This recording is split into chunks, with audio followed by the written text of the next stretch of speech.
Good evening Visakha Baji news కి స్వాగతం. నా పేరు మీనా కుంతల. ముందుగా బాజీ హెడ్లైన్స్ చూద్దాం.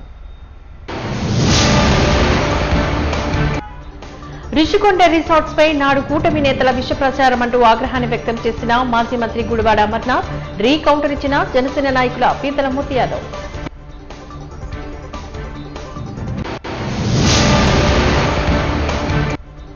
వైద్య ఉద్యోగ హక్కులపై పోరాటాలకు సిద్ధం.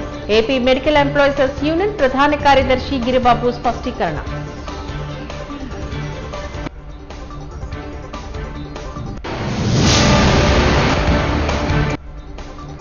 కార్మాక్స్ ఆర్థిక తాత్విక రాతపత్రులు నేటి సమాజానికి ఉపయుక్తం.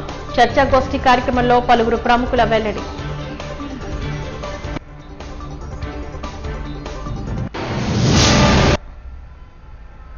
ఇక డీటెయిల్స్ చూద్దాం. విశాఖ నగరానికి తలమానికంగా గత ప్రభుత్వం నిర్మించిన రిషికొండ రిసార్ట్స్ పైన వైఎస్ జగన్ ప్యాలెస్ అంటూ తప్పుడు కూతలు కూసిన కూటమి నేతలు ఈ రోజు వాటిని ప్రభుత్వ భవనాలుగా పేర్కొంటూ జీవో ఎలా జారీ చేశారంటూ మాజీ మంత్రి వైఎస్ఆర్సీపీ అనకాపల్లి జిల్లా అధ్యక్షుడు గుడివాడ అమర్నాథ్ ప్రశ్నించారు. విశాఖపట్నంలోని పార్టీ కార్యాలయంలో ఏర్పాటు చేసిన మీడియా సమావేశంలో ఆయన మాట్లాడారు. ఎన్నికలకు ముందు అధికారంలోకి వచ్చిన తర్వాత కూడా రిషికొండ రిసార్ట్స్ పై చంద్రబాబు, పవన్, లోకేష్లు ఎలాంటి దుష్ప్రచారం చేశారో మర్చిపోయారా అంటూ నిలదీశారు. ప్రభుత్వ పరంగా నిర్మించిన ఈ నిర్మాణాలపైన సిగ్గు లేకుండా ఇష్టారాజ్యంగా మాట్లాడిన నేతలు ఇప్పుడు వాటి ప్రభుత్వ భవనాలే అంటూ సమర్థించుకుంటున్నారని, గతంలోని తాము చేసిన విష ప్రచారానికి ప్రజలకు క్షమాపణ చెప్పాలంటూ డిమాండ్ చేశారు. గడిచినటువంటి 3 రోజులుగా రాష్ట్ర ప్రభుత్వంలో ఉన్నటువంటి పెద్దలందరూ కూడా, రాష్ట్ర ముఖ్యమంత్రి గారు, రాష్ట్ర ఉప ముఖ్యమంత్రి గారు, రాష్ట్రానికి సంబంధించినటువంటి షాడో ముఖ్యమంత్రి గారు, ముగ్గురు కూడా గడిచినటువంటి 3 రోజులుగా విశాఖపట్నంలోనే మకాం వేశారు. సరే, వివిధ కార్యక్రమాల్లో వారు, ఒకరు పార్టీ కార్యక్రమంలో, ఒకరు ప్రభుత్వ కార్యక్రమాల్లో, ఒకరు సొంత కార్యక్రమాల్లో, ఇలా ఎవరికి వారు వారి కార్యక్రమాల్లో విశాఖపట్నం పర్యటనలో భాగంగా వారు తిరుగుతూ ఉన్నారు. అయితే విశాఖపట్నం విచ్చేసినప్పుడు ఈ మధ్యకాలంలో ఈ ప్రాంత ప్రజలకు సంబంధించినటువంటి ఆత్మగౌరవం అయినటువంటి విశాఖపట్నం స్టీల్ ప్లాంట్ విషయంలో దాదాపు 6,000 మంది కార్మికులు రోడ్డున పడిపోయారు. వేలాది కుటుంబాలు దిక్కుతోచని స్థితిలో ఉన్నాయి.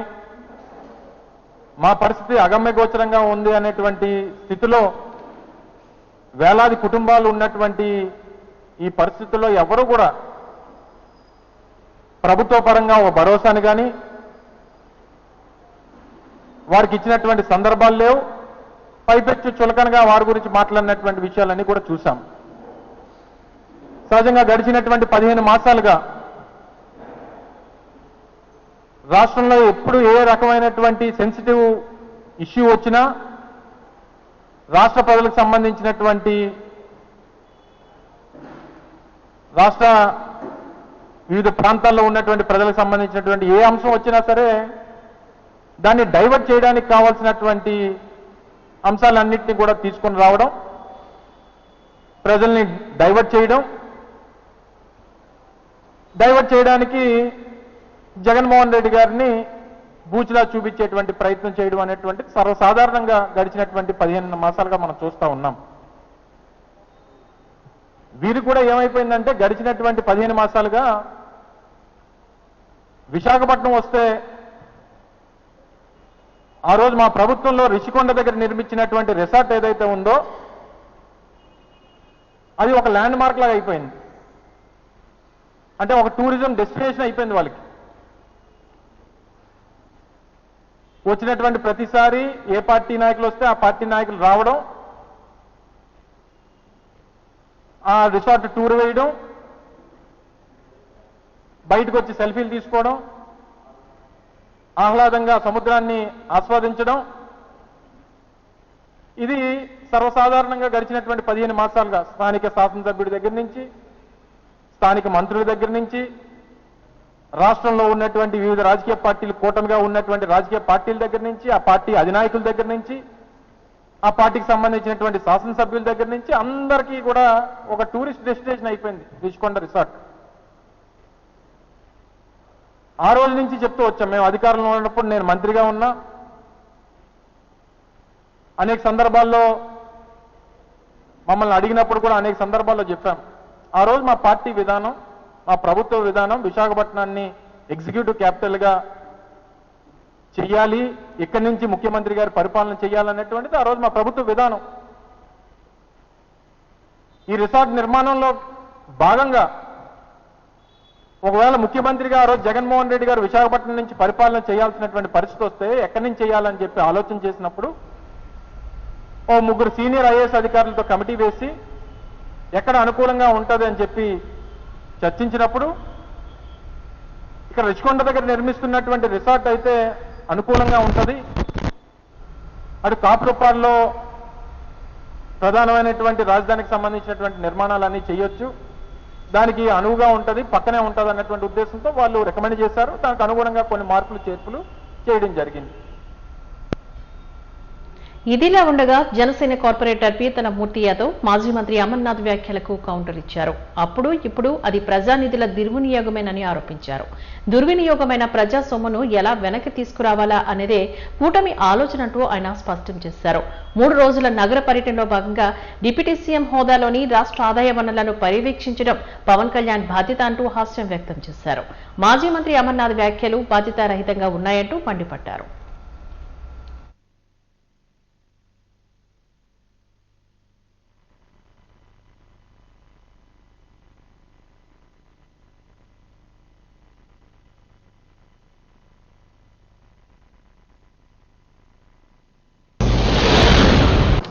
పార్టీ వ్యవహారాల మీద పూర్తి స్థాయిలో సమావేశాలు నిర్వహించడానికి 3 రోజుల పర్యటనలో భాగంగా విశాఖ వచ్చినటువంటి సందర్భంలో ఏదైతే పర్యావరణ శాఖకు సంబంధించినటువంటి మంత్రిగా, రాష్ట్ర ఉప ముఖ్యమంత్రిగా, అలాగే టూరిజం శాఖ కూడా జనసేన పార్టీకి చెందినటువంటి కందుల దుర్గేష్ గారు బాధ్యతలు వహిస్తున్నటువంటి తరుణంలో రిషికొండని సందర్శించడం, రిషికొండ యొక్క పనుల నాణ్యతని, రిషికొండ యొక్క భవనాలు నిర్మాణాలు చేపట్టినటువంటి భవనాలు దేని గురించి వినియోగించాలి, 500 కోట్ల రూపాయల పైగా ప్రజాధనం దుర్వినియోగం చేశారు అని సమీక్షించడానికి రిషికొండ సందర్శించినటువంటి రాష్ట్ర ఉప ముఖ్యమంత్రి పవన్ కళ్యాణ్ గారిపై నిన్న మాజీ మంత్రి అమర్ ఏవేవో మాట్లాడుతూ ఉన్నారు, కల్లబుల్లి కబుర్లు అని చెప్తా ఉన్నారు. రిషికొండ గురించి మొట్టమొదటి నుంచి కూడా పోరాడుతుంది జనసేన పార్టీ. సాక్షాత్తు వైసీపీ ప్రభుత్వంలో జరుగుతున్నటువంటి ప్రకృతి విధ్వంసం ఏదైతే ఉందో ఆ ప్రకృతి విధ్వంసం పైన పర్యావరణ విఘాతం కలిగిస్తున్నటువంటి పనులు చేపడుతున్నారు. అధికారాన్ని అండగా పెట్టుకోనని చెప్పి జగన్మోహన్ రెడ్డి ప్రభుత్వం మీద రాష్ట్ర అత్యున్నత న్యాయస్థానాన్ని కూడా ఆశ్రయించాం. నేను మాజీ మంత్రి అమరన్ గాని లేకపోతే టూరిజం శాఖ మంత్రులు శ్రీమతి రోజా గారిని కానీ మీ ద్వారాగా నేను కొన్ని విషయాలు అడుగుదాం అనుకుంటా ఉన్నాను. నేను రిషికొండ దగ్గర హరిత రిసార్ట్స్ పేరుతో రీకన్స్ట్రక్షన్ ఆఫ్ టూరిజం ప్రాజెక్ట్ అనే పేరుతో మీరు ఎన్ని ఎకరాలకి పర్మిషన్ తీసుకున్నారు? కేంద్ర పర్యావరణ అటవీ మంత్రిత్వ శాఖ దగ్గర నుంచి మీరు జీవీఎంసీకి ఏ బిల్డింగ్ నిర్మాణం కోసం అనుమతుల కోసం మీరు పెట్టారు? మీరు ఎంఓఎఫ్ఎఫ్కి పెట్టినటువంటి అనుమతులేంటి? మీకు ఇచ్చిన అనుమతులేంటి? మీరు జీవీఎంసీకి పెట్టిన ప్రతిపాదనలేంటి? మీరు చేపట్టిన నిర్మాణాలేంటి? ఏదైతే రిషికొండ సర్వే నంబర్ 19లో ఉన్నటువంటి 65 ఎకరాల రిషికొండ ఏదైతే 400 ఏళ్ల చరిత్ర కలిగినటువంటి రిషికొండ ఏదైతే ఉందో, ఋషులు తపస్సు చేసేటువంటి మహోత్తమైనటువంటి ఒక ప్రాంతాన్ని విధ్వంసం చేసి ఋషికొండను ఏదైతే మీరు తొలిచారో ఆ ఋషికొండ పనులు చేపట్టినప్పుడే జగన్మోహన్ రెడ్డి ప్రభుత్వం కొన్ని లక్షల క్యూబిక్ మీటర్ల గ్రావెల్ని అన్యాయంగా అక్రమంగా అమ్మేశారని చెప్పి ఆధారాలతో మేము ఫిర్యాదు చేశాం అప్పటి ప్రభుత్వంలో పెద్దలకి, అధికారులకి. ఆ అక్రమంగా గ్రావెల్ తరలించడమే కాకుండా అమ్ముకోవడమే కాకుండా టూరిజం ప్రాజెక్టు పేరుతో అక్కడ ఏవైతే నిర్మాణ పనులకి కాంట్రాక్ట్కి ఇచ్చారో డిఈసి డెక్ అనేటువంటి కంపెనీకి ఏ ప్రాతిపదికన డెక్కి మీరు అంత పెద్ద ప్రాజెక్టు మీరు అప్పగించారని చెప్పి కూడా అడిగాం మేము. నిర్మాణ పనులు టూరిజం కోసం తీసుకొచ్చి టూరిజం భవనాలు కడతానని చెప్పి తీసుకొచ్చినటువంటి భవనాలు మీరు జగన్మోహన్ రెడ్డి ప్యాలెస్ కోసం అక్కడ నిర్మించిన భవనాలు కాదా? ఏఐటీసీ అనుబంధ ఏపీ మెడికల్ ఎంప్లాయీస్ యూనియన్ ప్రభుత్వ గుర్తింపు కలిగిన సంఘం విశాఖపట్నం జిల్లా సర్వసభ్య సమావేశం పెద్ద ఎత్తున వాల్తేర్ టీబీ హాస్పిటల్ ఆవరణలోని యూనియన్ జిల్లా అధ్యక్షుడు పి అప్పారావు అధ్యక్షతన నిర్వహించబడింది. ఈ సందర్భంగా రాష్ట్ర ప్రధాన కార్యదర్శి ఏ గిరిబాబు మాట్లాడుతూ వైద్య ఉద్యోగులకు 36% తాత్కాలిక భృతి ప్రకటించి 12 వేత కమిటీ చైర్మన్ నియమించి పెండింగ్ డిఏలు చెల్లించాలంటూ డిమాండ్ చేశారు.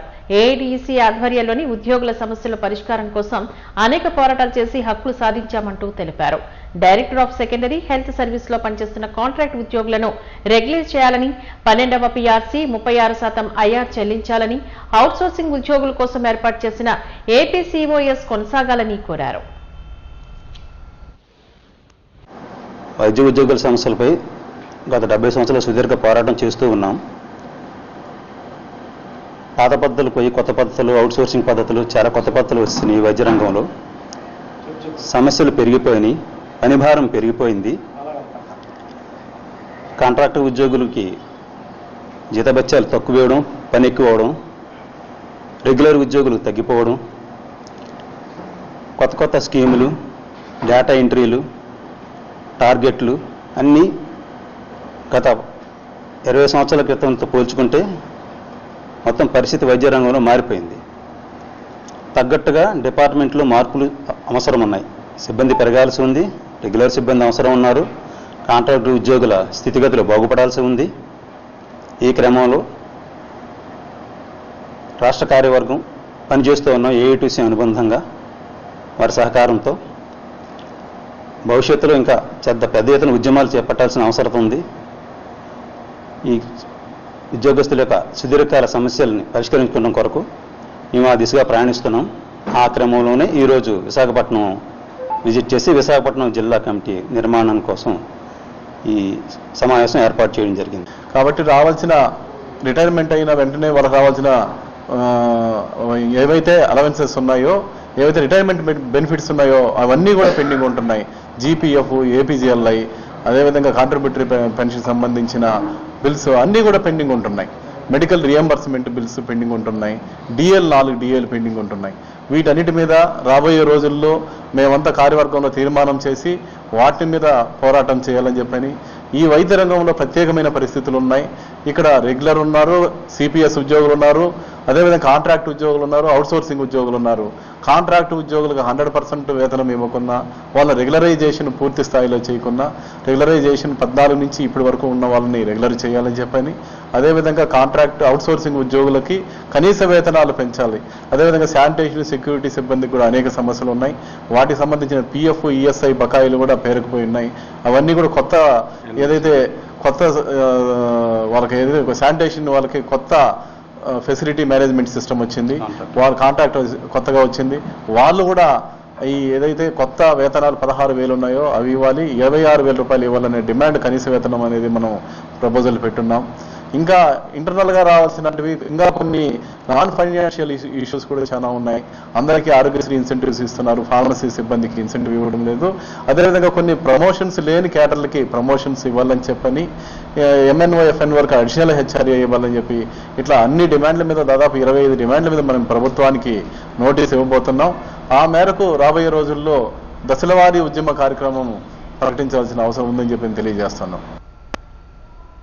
ఆంధ్ర సారస్వత పరిషత్తు Visakha music and dance academy సంయుక్త ఆధ్వర్యంలోని గుంటూరు, అమరావతిలో జరగనున్న 3వ ప్రపంచ తెలుగు మహాసభలు 2026కు సంబంధించి సన్నాహక కార్యక్రమాలు విశాఖలోని కళాభారతిలో ఆదివారం ఉదయం జరిగాయి. ఉత్తరాంధ్ర సాహితీ సాంస్కృతిక వేడుకల పేరిట జరిగిన ఈ కార్యక్రమంలో అనేక కార్యక్రమాలు నిర్వహించారు. శాస్త్రీయ సంగీతం, అష్టావధానం, కవి సమ్మేళనం, హరికథ, శ్రీ శ్రీనివాస కళ్యాణం, నృత్య రూపకం, జానపద నృత్యాలు, కూచిపూడి నృత్యాలు వంటి కార్యక్రమాలు నిర్వహించారు. ఈ సందర్భంగా గజల్ శ్రీనివాస్ ఆలపించిన తెలుగు గజల్ మరియు భక్తి గీతాలు అందరినీ అలరించాయి.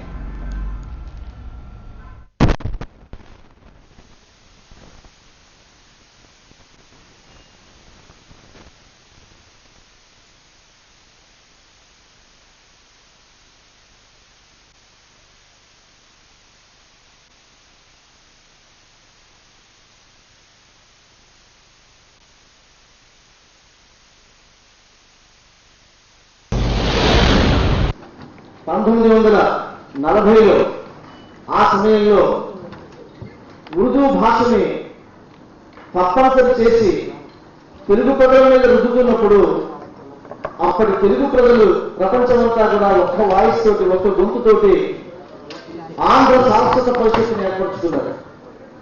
తెలుగు భాషని డాక్టర్ సి నారాయణ రెడ్డి, సురవరం ప్రతాపరెడ్డి గారు, దేవుపల్లి రామాంజరావు గారు లాంటి మహానుభావులు ఆంధ్ర సారస్వత పరిషత్తుకి అధ్యక్షుడిగా ఉండి తెలుగుని వాడుక భాషగా, తెలుగు ఇంటింటి భాషగా, గడప గడపలో ఉండే భాషగా, గుండె గుండెలో ఉండేటువంటి భాషగా దానికోసం పోరాడారు. ఆ సంస్థ నిలబడింది, ఎన్నో కార్యక్రమాలు చేసింది. కానీ 2017లో రాష్ట్ర విభజన జరిగిన తరువాత తెలంగాణలో ఉన్నటువంటి ప్రజల యొక్క మనోభీష్టం కోసం అక్కడి ఆంధ్ర సారస్వత పరిషత్తు తెలంగాణ సారస్వత పరిషత్తుగా వారి పేరు మార్చుకున్నారు. ఆ తర్వాత నేను, కరిమల వరప్రసాద్, మేడికొండ శ్రీనివాస్ చౌదరి గారు, అలాగే రాయప్రోల్ భగవాన్ గారు, రెడ్డప్ప ధవేజీ గారు, కొంతమంది సాహితీమూర్తులు మేము అందరం కలిసి ఇది ఆంధ్రప్రదేశ్లో ఇది కొనసాగించాలి, అది ఇప్పుడు ప్రాంతం అయిపోయింది అన్న ఉద్దేశంతో ఇంతకుముందు ఆంధ్ర సారస్వత పరిషత్తు ఏ ఉద్దేశంతో అయితే స్థాపించబడిందో అది ప్రాంతానికి సంబంధించింది కాదు. ఆంధ్రము అంటే తెలుగు, ఆంధ్ర సారస్వత పరిషత్ అంటే తెలుగే, దానికి పర్యాయ పదం. ఈ ఆంధ్ర సారస్వత పరిషత్తుని మళ్ళీ విశ్వవ్యాప్తం చేస్తూ ప్రతి గడపలో కూడా ఈ గంట మోగించాలని ప్రయత్నం చేస్తున్నాం. ఉపదేశాలెందుకులే ఆకలితో ఉన్న కడుపుకు, చేతనైన సాయం ఇప్పుడే అందించు, మరలా ఈ దారిని వస్తావో రావో. 10,000 కచేరీలు, ఒక అంటార్కిటికా ఖండం తప్ప అన్ని ఖండాలు తిరిగేశాను. 3 గిన్నిస్ రికార్డులు చేసిన ఏకైక గాయకుని ఈ ప్రపంచంలో నేనే. ఈ భూమి పుట్టిన తర్వాత 150 భాషల్లో పాడిన ఏకైక గాయకుని నేను మాత్రమే. ఈ కళాభారతి ఆడిటోరియం ఎప్పుడూ మంచి కార్యక్రమాలకి మేము ముందుంటాం ఇవ్వటానికి. మన విశాఖపట్నానికి సాంస్కృతిక రాజధానిగా రావటానికి కూడా కారణం కళాభారతి. ముఖ్యంగా విజయనగర మహారాజులు ఆ సంగీతం, నాట్యం, ఆ కళాశాలన్నీ పెట్టి అక్కడ ఎంతో మంది అక్కడి నుంచి వెళ్ళినోళ్ళే, ఇండియన్ ఫిలింలో ఉండండి ఎక్కడన్నా సరే, వాళ్ళ ప్రోత్సాహం మూలాన్ని విశాఖపట్నం చుట్టూతో అన్ని రకాల కళాకారులు ఉండటం జరిగింది. ఆంధ్ర యూనివర్సిటీ శతాబ్ది ఉత్సవాలు జరుగుతున్నాయి. ఇప్పుడు ఆంధ్ర శబ్దం కట్టమంచి రామలింగారెడ్డి గారు ఆంధ్ర ప్రాంతానికి ఒక గుర్తింపు తీసుకురావాలని ఆ పేరు వారు సూచించారు. సాంస్కృతిక రాజధాని కళాభారతి వల్ల వచ్చిందని రాజు గారు అన్నారు. నిజమది. ఈ సాంస్కృతిక రాజధానిలో 2026లో చేయబోయే కార్యక్రమానికి భాగంగా ఈరోజు గజల్ శ్రీనివాస్ గారు, రామచంద్రరాజు గారు తలపెట్టడం, మేము పాల్గొనటం సంతోషం. గజల్ శ్రీనివాస్కి ఆన్లైన్ డిగ్రీ ఇవ్వడం ఆచార్య నాగార్జున యూనివర్సిటీ అదృష్టంగా నేను భావిస్తాను. తెలుగు అనే దాన్ని ఈ సంస్కృతిగా తీసుకురావడం అనేది ఒక అదృష్టంగా నేను భావిస్తున్నాను. అలాగే నేను శ్రీనివాస్ గారికి కూడా నేను అదే తెలియజేశాను, తెలుగులో ఇలాంటి సంస్కృతి కార్యక్రమాలు ఎలాంటి జరిగినా కూడా నేను మీకు అండదండగా ఉంటాను. ఎందుకంటే తెలుగుని కమ్మిపోకుండా ఈ మధ్య హిందీ, ఇంగ్లీష్లో ఎక్కువ ఈ మధ్య పిల్లలకు కూడా, చిన్న పిల్లలకు కూడా ఏం మాట్లాడుతున్నారంటే తెలుగు మాట్లాడినంటే ఇంగ్లీష్, హిందీ ఎక్కువ మాట్లాడుతున్నారు. అలానే తెలుగు అనేది చాలా సంస్కృతంగా చాలా మంచిగా, ఇది అన్ని భాషల్లో తెలుగు లెస్స అనేది ఎలా ఉందో. ద్వారకానగర్ పబ్లిక్ లైబ్రరీలోని భారతదేశం ఆధునికత, అది ఎదుర్కొంటున్న సవాళ్లు అనే అంశంపైన సైన్స్ గ్రూప్ వైజాగ్ వాళ్ళు నిర్వహించిన సభ నిర్వహించబడింది. ఈ సందర్భంగా సోషల్ యాక్టివిస్ట్ గడియారం భార్గవ ముఖ్య ఉపన్యాసకులుగా మాట్లాడారు. భారతదేశం అంటే ఏమిటి, ఆధునికత అంటే ఏమిటి అనే అంశంతోనే మొదలుపెట్టి తాత్వికంగా చాలా లోతైన అంశాలను ఆయన వివరించారు. భారతదేశంలో ఆధునికత అనేదాన్ని ఆధునిక పూర్వ సమాజం అనే ముసలి తల్లి ఒడిలో కూర్చున్న దొగ్గాడే పాపగా ఆయన అభివర్ణించారు. ఉపనిషత్తుల కాలం తర్వాత మళ్లీ మన దేశంలోకి ఆధునికత బ్రిటిష్ వలసవాదం వలననే ప్రవేశించిందని, అయితే ఆ ప్రవేశం రాజకీయ ఆర్థిక రంగంలోకి విస్తరించినా కానీ మన దేశీయుల ఆలోచనలోకి, అభిరుచుల్లోకి రాకపోవడంతో స్వేచ్ఛ, సమానత్వం, హేతుబద్ధత, లౌకికత అనే ఆధునిక విలువలు మన దేశంలోకి ఇంకిపోలేదని అన్నారు. అది ఎదుర్కొంటున్న సవాళ్లు అనే విషయం మీద మాట్లాడుకుంటున్నాము. బేసికల్గా గడియారం భార్గవ గారు ఈరోజు ఈ యొక్క ప్రోగ్రాంలో ముఖ్యమైన వక్తగా కర్నూలు నుంచి విచ్చేసి ఈరోజు ఎస్సెన్స్ అనే గ్రూప్, ఇట్స్ జస్ట్ ఒక ఇంటలెక్చువల్ గ్రూప్. అది గడియారం భార్గవ గారు సోషల్ యాక్టివిస్ట్. ఆయన సోషల్ యాక్టివిస్ట్ గడియారం భార్గవ గారు ఇస్తున్నటువంటి స్పీచ్ ఇస్తున్నారు. ఆ సందర్భంగా ఈ పాయింట్ మీద మనం మాట్లాడుకుంటున్నాము. ఎసెన్స్ గ్రూప్ అనేది మా యొక్క ఇంటలెక్చువల్ గ్రూప్. అది గ్రూప్ ఆఫ్ ఫ్రెండ్స్ అందరం కలిసి ఇలాంటి డిస్కషన్స్ కంటిన్యూస్గా కొనసాగుతూ సమాజంలో అవేర్నెస్ తీసుకురావాలి అనే ఉద్దేశంతో చేస్తున్న పని. భారతీయత తర్వాత ఉండేటువంటి ఆధునికత, నిజంగా మన భారతదేశం ఈరోజు ఆధునికతలో ఉందా? ఆధునికత అనేది కేవలం పైకి కనిపిస్తున్న విషయమేనా, లేకపోతే నిజంగానే మన ఆలోచనల్లో, మన విలువల్లో, మన లోపల చాలా డీప్గా ఆధునిక భావనలు మన లోపల ఉన్నాయా లేవా అనేది మనం తెలుసుకోవడం కోసమని చేసినటువంటి ఆ ప్రయత్నం ఇది. నిజానికి మన భారతదేశంలో ఆధునికత కేవలము పై మెరుగుగా మాత్రమే ఉంది. ఇది లోపల మన జీవితాల్లో, మన భావనల్లో, మన విలువల్లో ఎలాంటి మార్పును తీసుకురాలేకపోయింది. ఎస్పెషల్లీ డెమోక్రసీ అనేది కావచ్చు, సెక్యులరిజం అనేది కావచ్చు, అలాగే ఈక్వాలిటీ కావచ్చు, లిబర్టీ, ఫ్రీడమ్ అనేటివి కావచ్చు. ఇవన్నీ ఆధునిక భావనలు, ఆధునిక విలువలు. ఇవి మనుషుల జీవితాల్లోకి ఇంకా లేదు. కేవలము పొలిటికల్ ఇన్స్టిట్యూషన్స్గా మనం డెవలప్ చేసుకున్నాం. మన కోర్టులు కావచ్చు, మన పోలీస్ వ్యవస్థలు కావచ్చు, మన విద్యా వ్యవస్థలు కావచ్చు, ఇవి కొంతవరకు ఆధునికత తీసుకొని వచ్చినా కూడా మనుషుల జీవితాల్లోకి ఇంకా లేదు. మనం ఏదైతే చూస్తున్నామో కేవలము సెల్ ఫోన్ల రూపంలో, లేకపోతే టెక్నాలజీ రూపంలో ఉన్నటువంటి ఆధునికతకి అలవాటు పడ్డాం. అంటే ఒక రకంగా మనము ఆధునికత యొక్క కన్జ్యూమర్స్ని కానీ ఆధునికత ప్రొడక్షన్స్ మనం చెయ్యము. అంటే మనం ఆధునికతను అవలంబించే వాళ్ళం కాదు, ఆధునికతను మనం ఉపయోగించుకునే వాళ్ళం. ఇది ఈ పాయింట్ని మెయిన్గా చేస్తూ భార్గవ గారు ఒక అద్భుతమైనటువంటి ప్రసంగం ఇచ్చారు.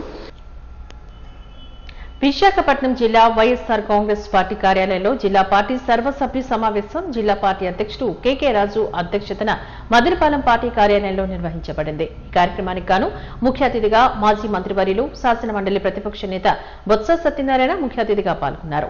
ఈ సమావేశంలో ఉత్తరాంధ్ర ప్రాంతానికి ఎంతో ప్రతిష్టాత్మకమైన విశాఖ స్టీల్ ప్లాంట్ ను ప్రైవేటీకరణ చేయడానికి కూటమి ప్రభుత్వం చేస్తున్న తీరును ఖండిస్తూ ఒక ఉద్యమ కార్యాచరణ రూపొందించడంతో పాటు త్వరలోనే ఒక రౌండ్ టేబుల్ సమావేశం ఏర్పాటు చేయాలని, ఇతర పార్టీ నాయకులు, కార్మిక సంఘం ప్రతినిధులతోని అఖిలపక్ష సమావేశాన్ని ఏర్పాటు చేయాలంటూ జిల్లా పార్టీ సర్వసభ్య సమావేశంలో పార్టీ నాయకులు నిర్ణయించారు. విశాఖపట్నానికి చెందిన కోట్ల రూపాయలు విలువైన ప్రభుత్వ భూములు లూలు మాల్ తదితర ప్రైవేటు సంస్థలకు దారాదత్తం చేయడాన్ని వ్యతిరేకిస్తూ ఉద్యమ కార్యాచరణను కూడా రూపొందించారు. ఈ కూటమి తీసుకున్న నిర్ణయాలకు కానీ ఒక అణచివేత ధోరణిలో నిన్న కూడా చూసాం. పవన్ కళ్యాణ్ గారు ఏదో ప్రతిపక్షంలో ఉన్న నాయకులు ఏ విధంగా మాట్లాడతారో, ప్రతిపక్షంలో ఉన్న నాయకుల కంటే కూడా దీనంగా ఆయన రక్తం సలసలా మరుగుతుంది. ఎందుకు రక్తం సలసలా మరుగుతుందో, ఎందుకు ఆయన ఏం మాట్లాడుతున్నారో అంటే ఇప్పుడు సినిమా యాక్టర్లకు ఏంటంటే స్టార్ట్ యాక్షన్ కెమెరా అంటారు, క్లాప్ కొట్టి. ఆయన మీటింగ్ అద్యంతం కూడా కనీసం బాధ్యత లేకుండా, బాధ్యత రాహిత్యంగా ఉత్తరాంధ్ర ప్రాంతంలో ఒక బర్నింగ్ ఇష్యూ జరుగుతూ ఉంది స్టీల్ ప్లాంట్కి సంబంధించి. అదేవిధంగా ఈ ప్రాంతంలో వేలాది కోట్ల రూపాయల భూములు దారదత్తం చేయడం గురించి ఈ ప్రాంతంలో ప్రజలు కానీ ఈ ప్రాంత అభివృద్ధిని కాంక్షించే మేధావులు కానీ అందరూ కూడా వ్యతిరేకిస్తున్న తరుణంలో ఇక్కడికి వచ్చి 3 రోజుల పాటు 28 నుంచి 30 దాకా కార్యక్రమాలు చేపట్టి దాంట్లో కూడా స్టీల్ ప్లాంట్ కోసం పోరాటం చేసే వాళ్ళని తక్కువ చేస్తూ స్టీల్ ప్లాంట్ పోరాటంలో పాల్గొన్న వారిని విమర్శించే విధంగా నిన్న ఆయన మాట్లాడటం చాలా దురదృష్టకరం. రెండో వైపు నిన్న ముఖ్యమంత్రి గారి తనయుడు లోకేష్ కూడా విద్యాశాఖ మంత్రి కూడా 2 రోజులు విశాఖపట్నంలో పర్యటించడం జరిగింది. ఆ 2 రోజుల పర్యటనలోని కూడా అబద్ధాలు అభూత కల్పనలతో ఇక్కడికి వచ్చి ఇంకా ఎలాంటి భూములు ఉన్నాయి, ఎక్కడ విలువైన భూములు ఉన్నాయి, ఆ భూములను ఏ విధంగా ఎవరికి కట్టబట్టాలనే ప్రయత్నం చేశారు. రెండో అంశం, లోకేష్ గారిని ఈ వేదిక నుంచి ఒకటే ప్రశ్నిస్తున్నాం. ఒక బీసీ సామాజిక వర్గానికి సంబంధించిన మహిళని మేయర్పేట నుంచి తిరిగి నిన్న ఆంధ్ర యూనివర్సిటీలో జరిగిన ఒక సమావేశంలో కనీసం మీరు ఎన్నుకున్న మేయర్ను కూడా వేదిక మీదకి పెళ్ళలేదు. జనరల్గా మేయర్ అంటే ఆ నగరానికి ప్రథమ పౌరురాలు. రాష్ట్రపతి గారు వచ్చినా, ప్రధానమంత్రి గారు వచ్చినా ఎయిర్పోర్ట్లో కానీ కనీసం ఆంధ్ర యూనివర్సిటీలో జరిగిన ఏదైతే వేదిక మీదకి పిలిచే లిస్టులో తెలుగుదేశం పార్టీకి సంబంధించిన మేయర్ కూడా వేదిక మీద ఆసీనులు అయ్యే లిస్టులో పేరు కూడా లేదు. అంటే ఈ ప్రాంతం అంటే ఎంత చిన్న చూపు. ఒకసారి పూర్వపరాలు ఈ మీటింగ్ గురించి ఇవాళ పెట్టవలసిన ఆవశ్యకత గురించి ఒకసారి మనం ఆలోచన చేసుకుంటే, మొన్నటి రోజున జీవీఎంసీ మీటింగ్ జరిగింది. జీవీఎంసీ మీటింగ్ జరిగినప్పుడు మన తాలూకా పార్టీ తాలూకా విధానాన్ని మన గౌరవ ముఖ్యమంత్రి మాజీ ముఖ్యమంత్రి గారు, మన పార్టీ అధ్యక్షులు వారితో ఆలోచన మేరకు, వారు ఇచ్చిన సలహా సూచన మేరకు, మన పార్టీ విధానం మేరకు స్టీల్ ప్లాంట్ ప్రైవేటీకరణ చేయడానికి వీల్లేదనేది మనం మొదటి నుంచి మనం చెప్తున్నామండి. ఆ నేపథ్యంలో మొన్న జరిగిన జీవీఎంసీ సమావేశంలో మన కార్పొరేటర్లందరూ కూడా ఆ సమావేశంలో వారిని జరగడానికి వీల్లేదని తీర్మానం చేయించి ప్రజలకు వచ్చి ఒక మెసేజ్ని పంపించాం. వారు అభిప్రాయాలు చెప్పారు. ఇంకెంతకంటే విస్తృతంగా ఇంకా అభిప్రాయాలు వస్తాయి, విస్తృతంగా మీ ఆలోచనలు ఉంటాయి. అందరం కలిసి కార్యక్రమాన్ని చేయాలి. ఒక విశాఖపట్నం జిల్లాయే కాదు, పక్కనున్న మన ఎరస్వైలు అనకాపల్లి జిల్లాలని కానీ లేకపోతే పైన అరకు కానీ మొత్తం పాత విశాఖపట్నం జిల్లా ఉమ్మడి జిల్లాని అందరి సమావేశాలు పెట్టుకుని వాళ్ళ అభిప్రాయాలు తీసుకోవాలి. అలాగే విశాఖలో ఘనంగా ఆర్ఆర్ రెసిడెన్సీ హోటల్ ప్రారంభం. విశాఖ నగరాన్ని తిలకించడానికి వచ్చే అతిథులకు చక్కని వసతిని కల్పించడం కోసం అన్ని హంగులతో కూడిన హోటల్ నగరంలోని ప్రారంభమైంది. అల్లిపురం కెప్టెన్ రామారావు జంక్షన్ లో నెలకొల్పిన ఆర్ఆర్ రెసిడెన్సీ హోటల్ ను మాజీ మంత్రి వైఎస్ఆర్ కాంగ్రెస్ పార్టీ నేత గుడివాడ అమర్నాథ్ ప్రారంభించారు. ఈ సందర్భంగా హోటల్లోని వస్తువులను పరిశీలించిన అమర్నాథ్ శరవేగంగా అభివృద్ధి చెందుతున్న విశాఖలో మరిన్ని హోటల్స్ రావాల్సిన ఆవశ్యకత ఎంతైనా ఉందని అన్నారు. పర్యాటకుల నగరవాసుల అవసరాలను తీర్చే విధంగా ఆర్ఆర్ రెసిడెన్సీ హోటల్ రూపొందించబడిందని పేర్కొన్నారు. హోటల్ యజమాని షేక్ షలీం ఈ సందర్భంగా మాట్లాడుతూ హోటల్లోని 50 రూమ్ల వసతి ఉందని, దాంతో పాటుగా అన్ని రకాల ఫంక్షన్లు నిర్వహించేందుకు గాను అనువైన ఫంక్షన్ హాల్ ఉన్నదని చెప్పారు.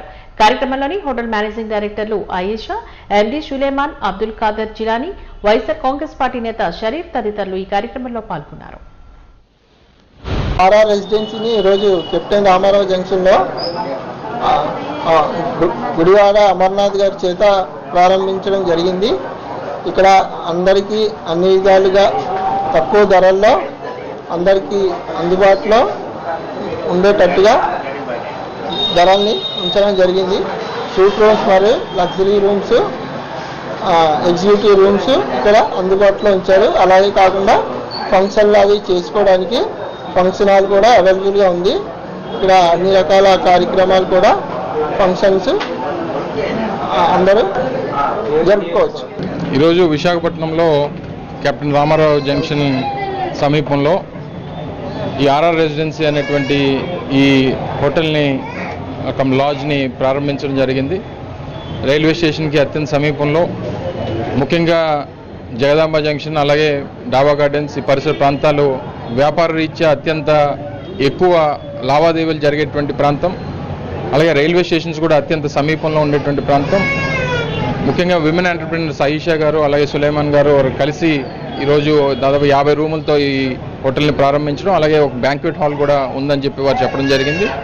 సో తద్వారా విమెన్ ఎంటర్ప్రీనర్స్ని ప్రోత్సహించేటువంటి దాంట్లో వారు ఆహ్వానించిన వెంటనే తప్పకుండా వస్తామని చెప్పి రావడం, మరి ఈరోజు ప్రారంభోత్సవం చేయడం, వారికి మంచి జరగాలని, హోటల్ బాగా రన్ అవ్వాలని, ఫెసిలిటీస్ కస్టమర్స్కి గెస్ట్లకి అందరూ కూడా మంచి ఫెసిలిటీస్ ఇవ్వాలని, తప్పకుండా ఈ ప్రాంతంలో ఇప్పటి నుంచే కాదు దాదాపు 4-5 దశాబ్దాలుగా ఈ ప్రాంతం వ్యాపార రీత్యా చాలా ఎక్కువ లావాదేవీలు జరిగేటువంటి ప్రాంతం.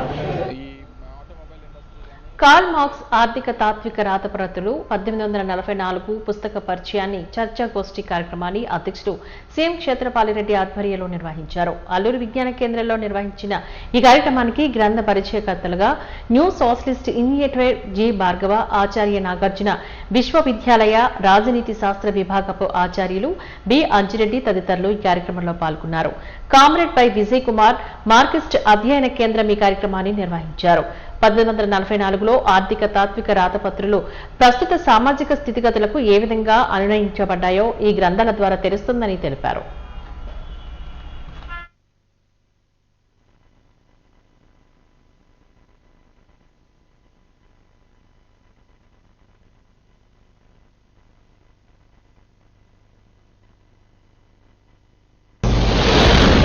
మన ఆర్థిక తాత్విక రాతపత్రులు ఆధారం చేసుకుని ఒక చైనీ పండితుడు పెద్ద ఉద్గ్రంథమే రాశాడు, ఎక్స్క్లూజివ్గా ప్యారిస్ మ్యానుస్క్రిప్ట్స్ మీద.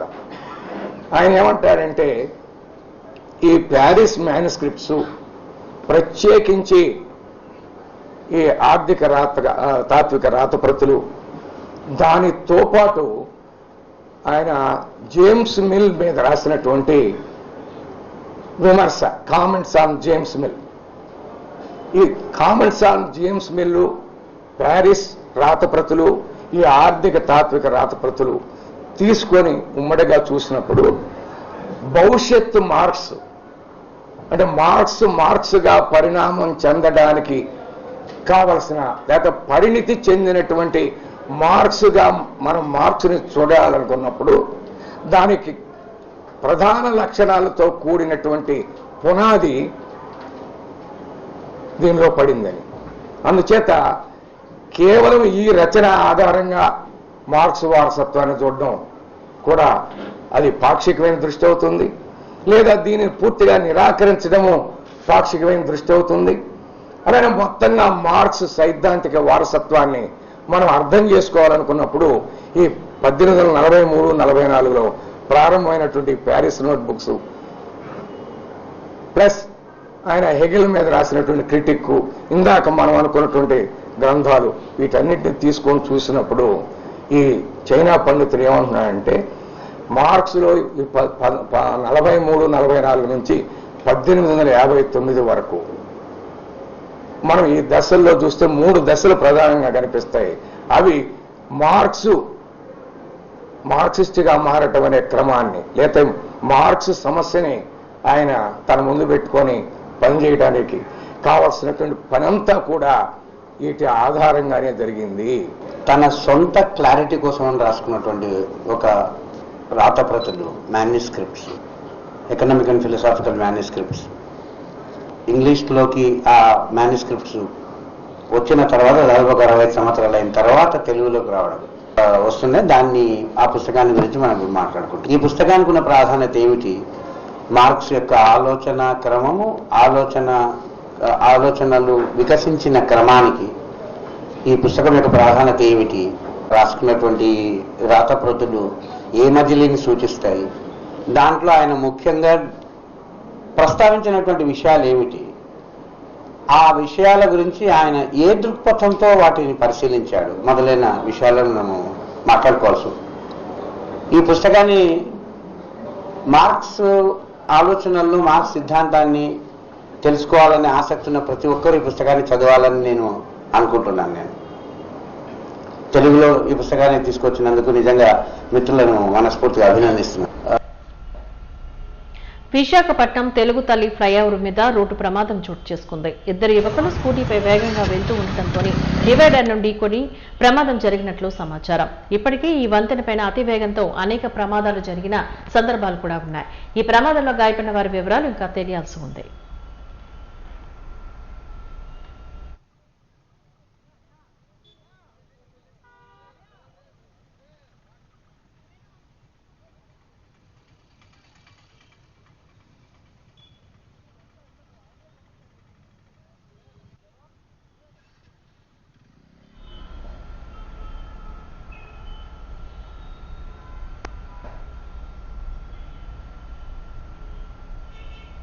వాజీ న్యూస్ ముగించే ముందు ముఖ్యాంశాలు మరొకసారి చూద్దాం.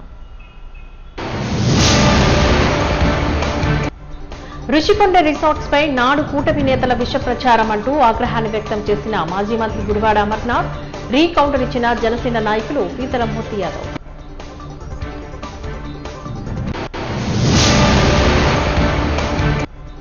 వైద్య ఉద్యోగ హక్కులపై పోరాటాలకు సిద్ధం. ఏపీ మెడికల్ ఎంప్లాయీస్ యూనియన్ ప్రధాన కార్యదర్శి గిరిబాబు స్పష్టీకరణ.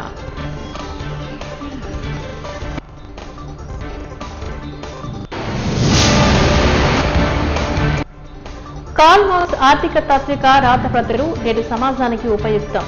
చర్చాగోష్ఠి కార్యక్రమంలో పలువురు ప్రముఖుల వెల్లడి.